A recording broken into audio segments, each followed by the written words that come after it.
Yesterday was my 49th day on the 75 hard. So basically, I've now done 7 weeks. First time I managed to do so many days. Last time I gave up after 42 days. I've been told that people tend to give up after 21 days. And to be completely honest, around day 21 and 42, I wanted to give up. I didn't find the internal drive to keep going. Because I knew these were key days, I decided to keep pushing until after. And here I am, day 50, and I still can't believe it. Today, I would like to give you an overview of what this last week has been like, because it's been honestly completely different from the other ones. I think it was worth dedicating a whole video for that. Hey YouTube family, welcome back to my channel. If you're new here, my name is Severin, and on this channel, I'm sharing my journey back to health from obese to optimal health. So, week 7, time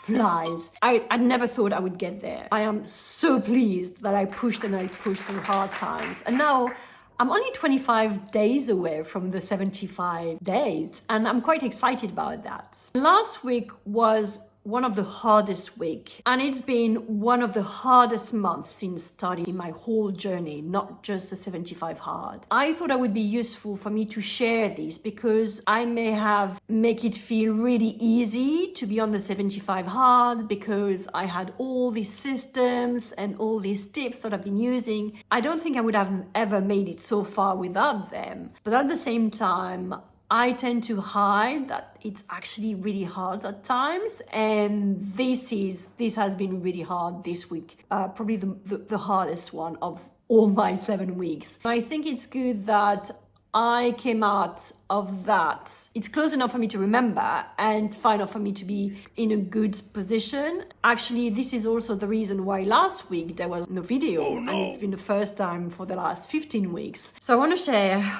what has been difficult, and at the same time what I did to overcome that, because having problems is okay, but having solutions is much better. I haven't been able to sleep properly, which means that this is the reason why I wasn't able to do a video last week. I could even share that I couldn't sleep not because of my sleep issue, but because someone else was snoring so badly that I just couldn't make it happen, even with earplugs. And then it went on to me getting some PMS. Now I feel so much better, but still not 100%. But anyway, let me share with you how I dealt with the situation, because I think that's what I can bring to the table, how I'm dealing with things.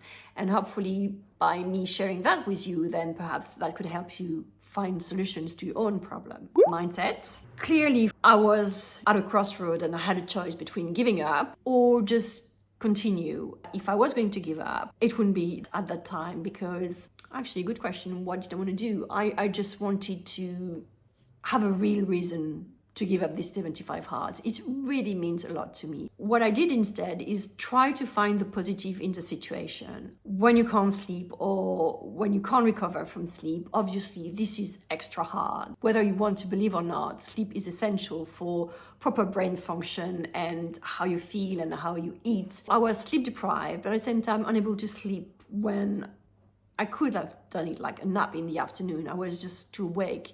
And so what I tried to do is find a solution. This is a big thing for me to lose weight. I may not sound like it, but I've never been that big. Actually, that's not true. When I was pregnant, I was that big, but the weight came off quite easily, which was really good considering I was like over 40. But now it's so much harder. Let's not hide anything.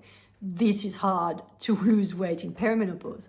Not impossible, but hard. In my mind, I was like, okay, fine. I'm stuck because all these months I've pretty much plateaued. Although I found the solution. Here come the week where I was tired, and I can't say I wanted to eat chocolate or junk food, but I'm like, yeah, why am I doing that? The ultimate goal, to be healthy, was in my mind. It's like, what's going to happen if I give up now? Obviously, nobody is forcing me to do that, and it's probably a bit extreme, and many people told me. And yes, the 75 hard is extreme, but at the same time, eating junk food is extreme. It's just extreme on a different level. It's just because we're so used to a sedentary lifestyle that doing exercise twice a day sounds extreme, but actually it's probably not for a different time in humankind. I was very clear about the fact that losing weight in a healthy way and recovering from feeling weak was extremely important. And it was actually the most important thing for me at the moment. And I could just not give up on that. So I could not give up on me. So I had to find the inner strength to do whatever it takes to just tick, this 5 things. Drink my 3 liters of water, eat carnivore because that's the diet I chose, and read my pages and do my exercise. And I made it. I still can't believe that I made it. At the time, I'm like, if I can make it through the day, or if I can make it to the next hour, it's just like 1 hour at a time. And I'm so proud that I did it, because that was hard for a few days. But then as I slept better every day, and I made a priority of sleeping as much as I could. Even when I didn't want to sleep, I just worked on this sleep routine so much. It was definitely worth it. And so the mindset was so different this time. And I think that's what saved me. Next, I want to mention tracking my macros and my calories. Let's be honest, I've always been against it. Tracking macros or calories is so time consuming. And when your eating is kind of disordered, I think that provokes an obsession in a different type of things. And that's not something that I wanted to do. I just wanted to learn how to eat properly and feel better. And that's what happened. But then after a while, my weight plateaued. And it didn't make sense because I was doing everything properly. And I'm like, okay, hang on a minute.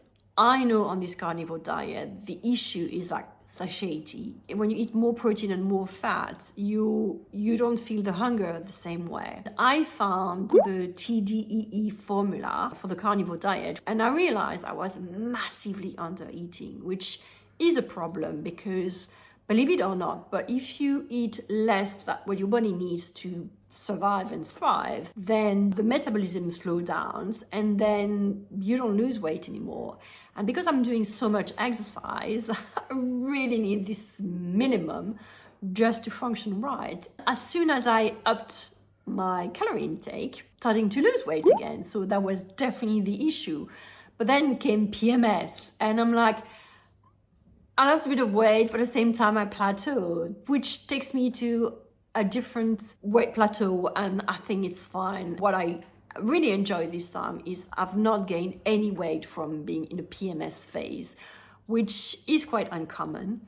In the sense, women tend to retain water, so put on weight during the PMS, but I didn't. And I think it's pretty much the first time. Sleep. I knew sleep has an impact because this week I could feel it, but I knew early on when I was trying to find out what was the issue to my non-weight loss. I tracked it more carefully with my Ubering, but also with my Whoop, which I got this month, pretty much because of that. And I realized I don't sleep nearly as much as what I thought I was sleeping. Even though I have quite a good quantity of deep sleep and REM sleep, it's not sufficient. So that's something I really need to focus on next month, more specifically. Exercise. I've been back to running for the last 2 weeks, 3 times a week. I really love it.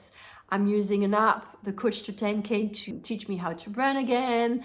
Today I did 8 minutes run and then some walk and then 8 minutes run again. It was amazing. It feels really weird, but now I'm able to sweat actually, which is kind of new to me.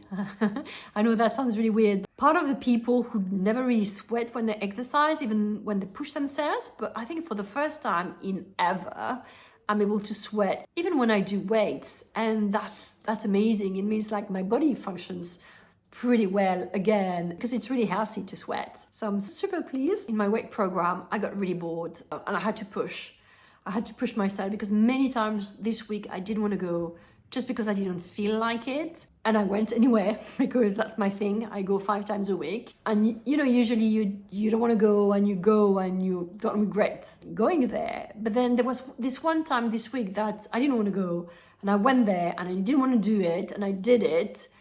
And then I didn't feel better from going to the gym. And it's so rare. But I still didn't regret pushing myself anywhere, because I know my body will thank me later. Definitely need to tweak this program again. Even though I've varied the exercises, I feel like I'm bored at the gym. I need to introduce some challenge, something to keep me motivated. I have something in mind, but I need to make more research, so stay tuned on that. PMS, premenstrual syndrome, symptom that women have before their periods. It can vary a lot. I used to have very few symptoms until last year around summertime, so about a year ago. And then I started to develop very strong PMS symptoms. I didn't understand why, and it got worse this year. Actually, I can't say it was worse, but it wasn't going in the right direction, which was kind of weird for me, because usually when you improve your diet, symptoms improve, but that didn't improve. When I realized that I wasn't eating enough, I'm like, oh my God, this could be the reason, because if I don't provide my body the essential nutrients, then it makes sense that I'm going to be nutrient deficient during pre-period, I should call that, and not PMS. By adding more food, more fats, this time, absolutely nothing. And I was so surprised. Just to recap, I didn't bloat, I didn't put on weight, I didn't have a headache, I didn't have tummy pain. That's usually what I may have. And most of the time, it's okay. I don't even need painkiller, but it would disrupt life. But this time, absolutely nothing, which is absolutely remarkable. Oh, and my cycle was absolutely regular, in the sense that when you're in perimenopause, so before the menopause happens, before you lose your period, cycles tend to fluctuate, and you never know how many days it's going to happen. And usually my cycle is 26 days. In the past, when I was not doing so well on the diet and lifestyle front, I used to have very long cycle and very short cycle. And then this time it's back to 26 days, which is unbelievable. And I'm super pleased. I don't know if it's going to last. And it's not a goal in itself, because it's not meant to be. But yeah, this is something I'm going to track and see what happened next. In conclusion, okay, I've been complaining about the month of May, about this week, but I want to remain super positive, because I still have lost weight this month, and we've got another week to go. I'm at my lowest, 81 kilo, which is amazing. Last time I was this weight was in May last year. I'm lifting heavier weight, feeling stronger. I've dropped one size. I can actually wear the jeans from before I bought this huge size, so I'm like, yes. And I checked my clothes from last year, and actually, yeah, I can wear them, because when you lose weight, sometimes it doesn't fit, but actually it fits, so I'm super pleased. I feel warmer, and I feel great in my body. I feel so good. I don't feel fat. Technically, I'm clinically overweight because of the BMI. It doesn't mean anything because I'm doing so much exercise, but I don't feel fat. If the scale say you've got 30-something% fat, yes, okay, but now I feel actually really toned and not fat. So for me, it's a super sensation. I want to keep going. I want to be able to go to these 75 days of challenge. And they keep saying, yeah, it's not a physical challenge, it's just a mental challenge. And I so agree with them. The 75 hard has nothing to do with a physical challenge, because everything is won in the mind. It's just like when I did this marathon one. When I started, I knew I wasn't ready. I knew I couldn't do it because the training was really crap. But at the same time, I knew in my head, I am going to finish this line. And it doesn't matter if I didn't run, but I just finished it. And I feel like this time I'm going to finish this 75 hard, and I'm so excited about it. Well, that's it for today. Next month I'm planning to do a blood test to check my thyroid, but also probably some other markers, because it's been over 3 months since I started this diet. 3 months is the time it takes for things to change in the body. I'm really excited about it. I'll be more specifically looking at what my thyroid is doing, the TSH and the antibodies, which is the real reason why I want to do specifically the carnivore diet, because it really helps with autoimmunity. There are other factors that impact autoimmune conditions, such as stress. So yeah, if you've enjoyed this video, perhaps you can like it, or you would enjoy this one or that one. And leave a comment if you have any question. Otherwise, see you next week. Bye.